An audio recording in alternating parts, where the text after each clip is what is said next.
corporate structure to shield their income and to gain a tax advantage. We know that middle-class Canadians work hard to provide better lives for their families. They expect the government to put in place rules that will help grow the economy and create jobs, and also to ensure that these rules are not taken advantage of by some who can afford fancy accounting schemes. Je sais d'expérience que le Canada est un endroit idéal.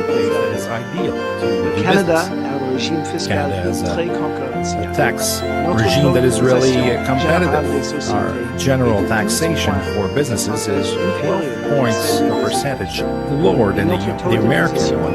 And our tax level for small businesses is the smaller of all G7 nations. As my first job, I built a pool cleaning company with a friend. We did very well. Later, I had the opportunity to grow my own family business and create thousands of jobs right here in Canada. I've had a successful career in business, and of course I'm proud of that. But now my job is to make sure that Canada keeps its edge, maintains its competitive advantage, and that the growth that we create together helps as many people as possible in our country. So today we're putting forward new proposals and asking Canadians for feedback on how we can address concerns surrounding the increased use of private corporations for tax planning. Aujourd'hui, nous présentons de nouveaux Today we present new positions, and we are listening to see how to address the preoccupations and the use of private societies for fiscal The planning. consultation paper looks at tax planning use of private corporations in detail and sets out some potential policy responses. We want to hear from Canadians about how these policies would affect them, where we have it right, and where we can improve. In broad terms, there are three strategies. The first is income sprinkling, which is when a business owner spreads, often by paying dividends from private corporations, his or her income around to family members that are in a lower tax bracket. The second involves essentially using a private corporation as a tax-advantaged personal savings account.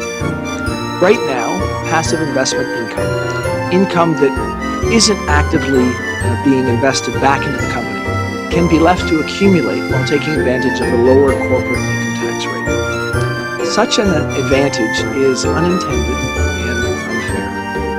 And the third strategy involves converting a private corporation's regular income into capital gains, which can provide an unfair opportunity to reduce income taxes. These are big changes, and we know it'll be an adjustment for many Canadians.